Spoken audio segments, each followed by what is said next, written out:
तो संविधान की विशेषताओं के बाद में आज हम पढ़ रहे हैं संविधान की प्रस्तावना की विवेचना, जिसमें प्रस्तावना की कुछ जो मुख्य बिंदु हैं उनका अध्ययन करेंगे। जैसे एक बिंदु अगर हम पढ़ें तो इसमें आता है संपूर्ण प्रभुत्व संपन्न, संपूर्ण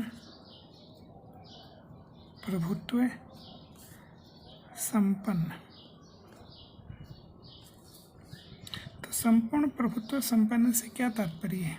तो देखो ये विशेषता तो हमने संविधान की प्रमुख विशेषताओं में पढ़ ली थी। इसमें अगर हम बात करें तो देखो इसमें प्रभुत्व संपन्न माना गया है। किसे माना गया है? भारत को। तो इसका तात्पर्य ये होता है कि कोई भी देश जो स्वतंत्र होता है, किसी दूसरे देश का क्या नहीं होता है? गुलाम नहीं होता है, किसी दूसरे देश के अधीन नहीं होता है। कि कोई भी देश जो स्वतंत्र हो, किसी दूसरे देश के अधीन नहीं हो, उसका गुलाम नहीं हो, तो उसे संप्रभु माना जाता है, उसे प्रभुत्व संपन्न माना जाता है। और जो देश प्रभुत्व संपन्न होता है वो अपने आंतरिक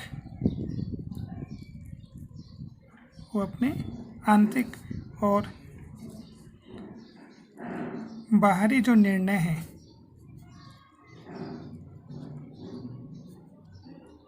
आंतरिक और बाहरी जो निर्णय हैं वो स्वतंत्रतापूर्वक लेता है। तो भारत देश भी प्रभुत्व संपन्न देश है। क्यों? क्योंकि 1947 में भारत देश क्या हो गया? आज़ाद हो गया। और उसके बाद में सभी प्रकार के जो आंतरिक और बाहरी निर्णय वो हम स्वयं लेते हैं। अगले बिंदु की अगर हम बात करें तो इसमें आता है समाजवाद। संविधान जो है उस संविधान में कहीं पर भी समाजवाद शब्द का उल्लेख नहीं है। तो संविधान में कहीं पर भी समाजवाद शब्द का उल्लेख नहीं है। तो इस समाजवाद को हमने संविधान में जोड़ने के लिए कौन सा संशोधन किया? तो 42वां संविधान क्या किया? संशोधन। और इसके माध्यम से हमने 1976 में भारतीय संविधान की जो प्रस्तावना है उस प्रस्तावना में कौन से शब्द को जोड़ लिया? समाजवाद शब्द को जोड़ लिया। अब समाजवाद की बात करें कि आखिर समाजवाद क्या है? तो देखो समाजवाद चाहता है कि समाज जो है उस समाज में जो गरीब व्यक्ति हैं उन गरीब व्यक्तियों की स्थिति में क्या हो? सुधार हो। समाजवाद चाहता है कि समाज में जो भी गरीब व्यक्ति हैं उनकी स्थिति में क्या हो जाए? सुधार हो जाए। और समाज में जो आर्थिक विषमता है, कौन सी विषमता? आर्थिक विषमता, उसे क्या किया जा सके? कम किया जा सके। आर्थिक विषमता से अभिप्राय है कि समाज में जैसे अमीर और गरीब ये जो वर्ग हैं इनके मध्य में आय को लेकर के क्या है? विषमता का मतलब हो गया अंतर। इस अंतर को कम करना समाजवाद का उद्देश्य है कि अमीर और गरीब के बीच की जो खाई है, जो दूरी है, उसको क्या किया जा सके? कम किया जा सके। तो ये समाजवाद हमने पढ़ा। फिर अगले बिंदु की बात करें जो आता है पंथ निरपेक्ष।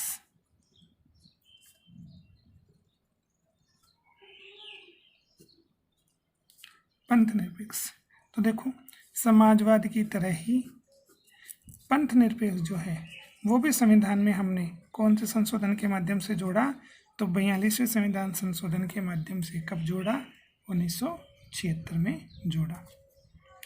पंथ निरपेक्ष का मतलब ये होता है कि राज्य जो है वो किसी धर्म को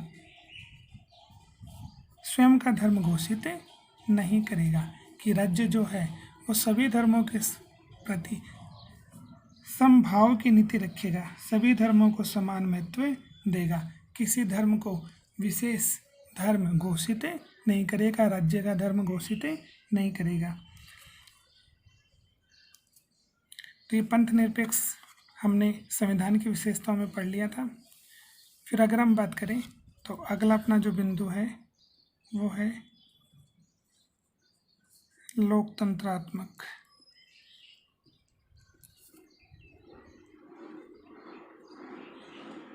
अगला जो अपना बिंदु है वो कौन सा है? लोकतंत्रात्मक।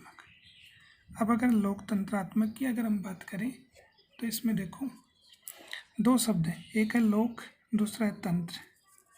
लोक का मतलब होता है जनता और तंत्र का मतलब होता है शासन।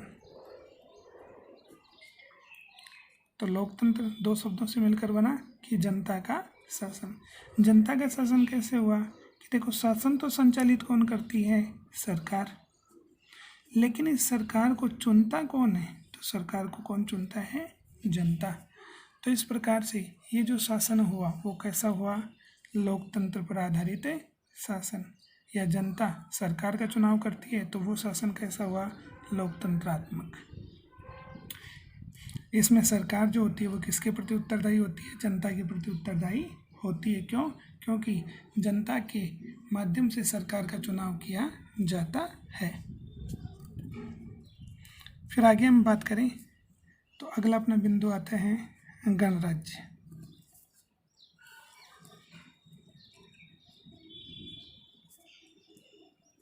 अब देखो गणराज्य की हम बात करें कि आखिर गणराज्य किसे कहते हैं, तो इसको पढ़ने से पहले हमें दो चीज़ों का अध्ययन करना पड़ेगा। सबसे पहले हम लेते हैं लोकतंत्र को, कि लोकतंत्र जो है उसके कितने रूप माने गए हैं? दो। एक होता है उसमें गणराज्य या गणतंत्र, और दूसरा जो होता है वो होता है राजतंत्र। तो इस प्रकार से अगर हम देखें तो एक होता है गणराज्य या गणतंत्र और दूसरा होता है राजतंत्र। दोनों के अंतर की अगर हम बात करें तो देखो राजतंत्र कहाँ पर होता है? जहाँ पर राज्य का जो संवैधानिक प्रधान है, राज्य का कैसा प्रधान?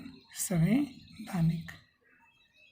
तो किसी भी देश में अगर राज्य का जो संवैधानिक प्रधान होगा उस प्रधान का अगर चुनाव किसके माध्यम से? जनता के माध्यम से नहीं होता है। कहने का मतलब क्या हुआ? अगर वो जो संवैधानिक प्रधान है वो वंशानुगत होता है, वंशानुगत चुना जाता है, तो ऐसी स्थिति में वहाँ पर क्या होगा? वहाँ पर होगा राजतंत्र। तो राजतंत्र कैसे हुआ कि राज्य का जो संवैधानिक प्रधान है उसका चुनाव किसके माध्यम से नहीं होता है? जनता के माध्यम से नहीं होता है, बल्कि वो वंशानुगत चुना जाता है। तो ये राजतंत्र जिसमें क्या होता है कि राजा का जो बेटा है वो क्या बन जाता है? राजा बन जाता है। और दूसरी जो चीज़ है वो होती है गणतंत्र। इसमें जो भी संवैधानिक प्रधान होगा, देश का या राज्य का जो संवैधानिक प्रधान होगा, उस प्रधान का क्या होता है? चुनाव। तो एक में चुनाव नहीं होता, जहाँ पर जनता द्वारा चुनाव नहीं होता वहाँ पर तो क्या होता है? राजतंत्र। और जहाँ पर जनता के माध्यम से क्या होता है? चुनाव होता है, वहाँ पर राजतंत्र के स्थान पर क्या होता है? गणतंत्र। ठीक है। जैसे एग्जाम्पल के रूप में हम बात करें तो गणराज्य या गणतंत्र का एग्जाम्पल हम ले लेते हैं अपने राष्ट्रपति को, कि भारत का जो राष्ट्रपति है उसका चुनाव जनता द्वारा कैसा होता है? अप्रत्यक्ष रूप से होता है। इसलिए भारत में क्या है? गणतंत्र या गणराज्य। जबकि अगर हम बात करें राजतंत्र की तो राजतंत्र में राजा जो है उसका कोई चुनाव नहीं होता है। तो राजतंत्र में एग्जाम्पल की दृष्टि से अगर हम देखें तो हम ले लेते हैं ब्रिटेन को। तो ब्रिटेन जो है, ब्रिटेन में जो राजा है, ठीक है, उसका चुनाव जनता द्वारा नहीं होता है, वो वंशानुगत रूप से चुना जाता है। तो ये हमने पढ़ा गणराज्य। उसके बाद में हम पढ़ते हैं सामाजिक न्याय।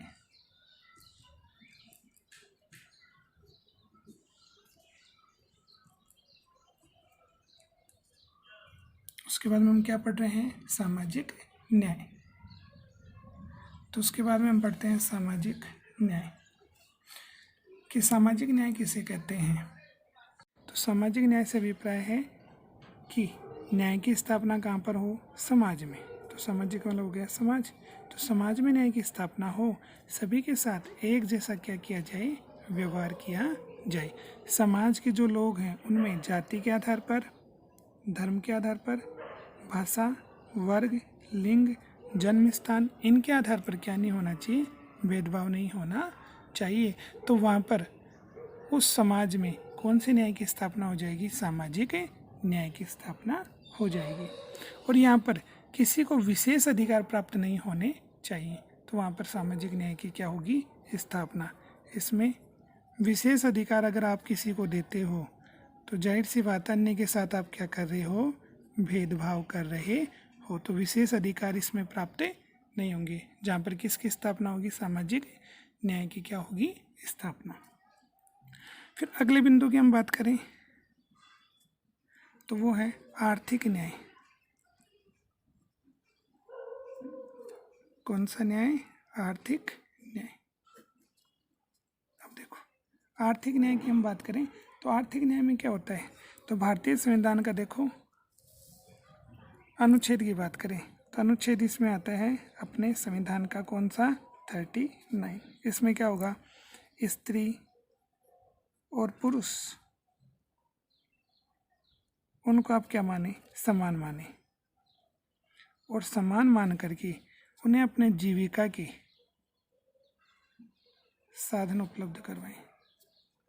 तो जीविका के साधन उपलब्ध करवाएंगे। उन साधनों में किसी भी आधार पर, स्त्री और पुरुष के आधार पर क्या नहीं होना चाहिए? भेदभाव नहीं होना चाहिए। इसके अलावा राज्य के पास जो संसाधन है, ठीक है, उन संसाधनों का राज्य जो है वो वितरण इस प्रकार से करे कि सार्वजनिक हित हो सके।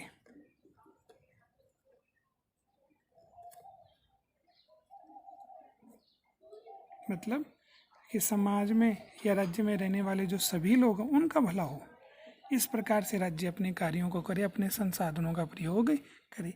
इसके अलावा राज्य के पास जो भी संसाधन हैं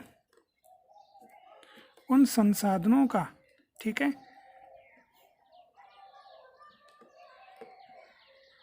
केंद्रीकरण कुछ व्यक्तियों के अधिकार में नहीं होना चाहिए।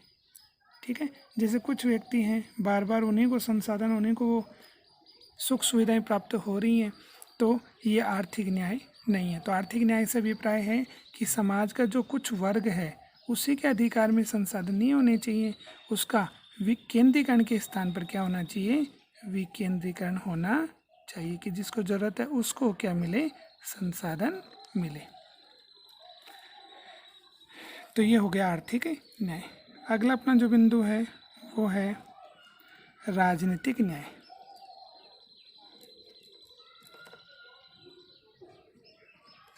राजनीतिक न्याय। राजनीतिक न्याय में भी देखो, अगर हम बात करें तो राजनीतिक न्याय किसको बोलते हैं? कि जहाँ पर देखो जनता की जो है, इस जनता की भूमिका बढ़े, मतलब सहभागिता, कि जनता की क्या बढ़े? सहभागिता। और वो सहभागिता किस में बढ़े? शासन में। कि जनता की सहभागिता किस में बढ़े? शासन में बढ़े। तो वहाँ पर जिस न्याय की स्थापना होगी वो न्याय कैसा होगा? राजनीतिक न्याय होगा। सिंपल सा एग्जाम्पल आप देखो, जैसे मतदान। तो मतदान का जो अधिकार है वो जनता को, ठीक है, जनता को कौन सा अधिकार दे रहा है? राजनीतिक अधिकार दे रहा है कि मतदान के आधार पर जनता की सहभागिता किस में बढ़ जाती है? शासन में बढ़ जाती है। इसके अलावा सार्वजनिक जो पद हैं,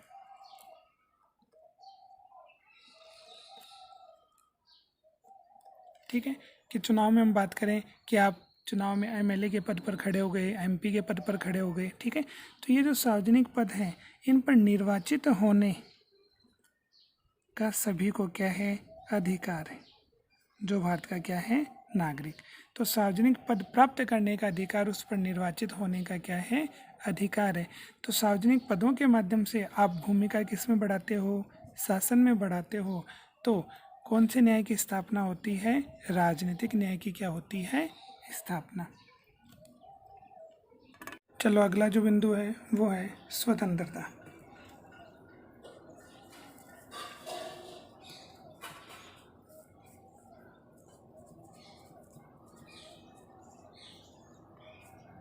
स्वतंत्रता, तो देखो स्वतंत्रता प्रस्तावना की अगर बात करें तो कुछ स्वतंत्रताओं का उल्लेख कर रखा है, जैसे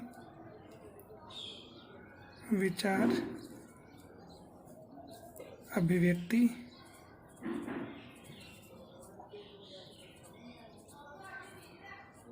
विचार, अभिव्यक्ति, विश्वास,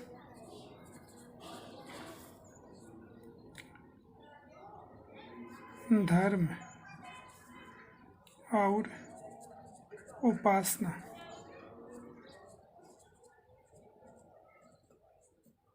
विचार, अभिव्यक्ति, धर्म और उपासना, इसकी क्या स्वतंत्रता।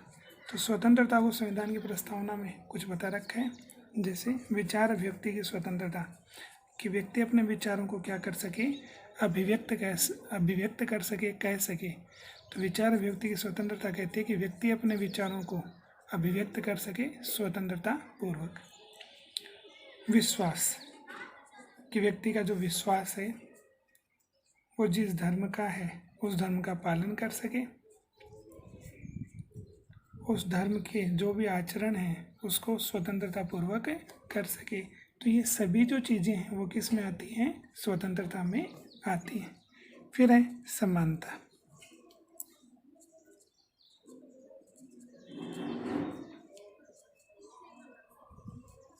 समानता, समानता देखो हमने पढ़ लिया कि जो भी देश के नागरिक हैं उन नागरिकों के साथ, ठीक है,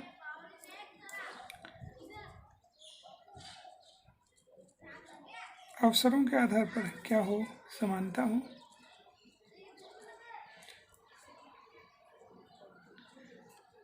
कि देश में रहने वाले जितने भी नागरिक हैं उनको समान अवसर मिलने चाहिए अपने कार्यों को करने के लिए। तो वो हो गई समानता। और धर्म, जाति, लिंग, जन्म स्थान, नस्ल, इनके आधार पर क्या नहीं होना चाहिए, भेदभाव नहीं होना चाहिए। तो वो क्या हुआ, समानता हुआ। उसके बाद में अगले बिंदु की हम बात करें वो है बंधुत्व।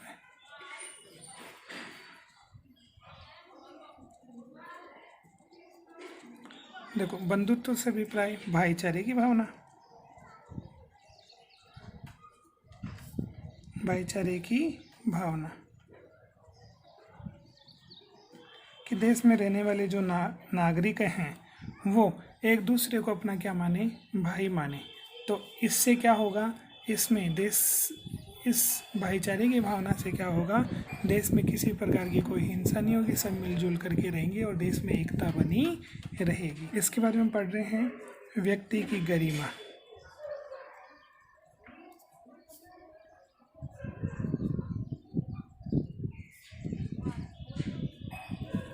तो व्यक्ति की गरिमा व राष्ट्र की एकता। तो व्यक्ति की गरिमा और राष्ट्र की एकता, इसमें क्या होगा, इसमें सभी गरिमा से अभिप्राय है कि सभी व्यक्ति, चाहे वो अमीर हो चाहे वो गरीब हो, सबका क्या हो, सम्मान हो, सभी के साथ अच्छा व्यवहार किया जाए। तो व्यक्ति की प्रतिष्ठा बनी रहे, व्यक्ति की गरिमा बनी रहे। इसके साथ में ये है कि राष्ट्र एक रहे। राष्ट्र में एकता कब होगी, जब अपने यहाँ पर भाषावाद, जातिवाद, सांप्रदायिकता,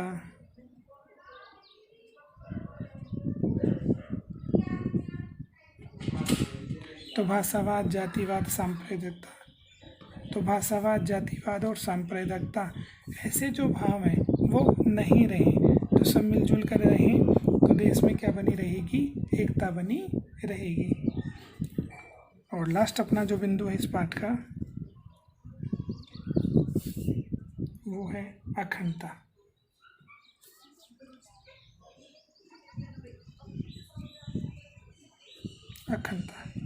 अखंडता से अभिप्राय है कि देश के टुकड़े नहीं हो, देश में रहने वाले विभिन्न जाति, धर्म, भाषा के जो लोग हैं वो आसानी से प्रेम के साथ, एकता के साथ देश में रह सकें। इस अखंडता शब्द को संविधान में जोड़ने के लिए हमने संशोधन किया, कौन सा, 42वां। तो संविधान में संशोधन किया हमने 42वां संविधान संशोधन। और ये कब किया गया, ये किया गया 1976 में। तो 1976 में 42वें संविधान संशोधन के माध्यम से हमने संविधान में किसको जोड़ दिया, अखंडता शब्द को जोड़ दिया। अब देखो 42वें संविधान संशोधन के माध्यम से संविधान की प्रस्तावना में 3 शब्द जोड़े गए, जिसको हम इंग्लिश में समझे तो SP। देखो SP जिले में सबसे बड़ा पुलिस अधिकारी, उसको हम क्या बोलते हैं, SP। और उसका क्या होता है, PA, उसको सलाह देने वाला। तो देखो ये तो है S का मतलब समाजवाद, ये हुआ पंथनिरपेक्षता और ये हुआ अखंडता। इन तीनों को संविधान में जोड़ने के लिए हमने संशोधन कौन सा किया, 42वां। तो समाजवाद, पंथनिरपेक्षता और अखंडता, तीनों शब्दों को 42वें संविधान संशोधन के माध्यम से 1976 में संविधान में जोड़ा गया। तो ये अपना पहला जो चैप्टर था भारतीय संविधान की विशेषता, उसमें संविधान की विशेषता आ गई और साथ में प्रस्तावना के कुछ महत्वपूर्ण बिंदु आ गए।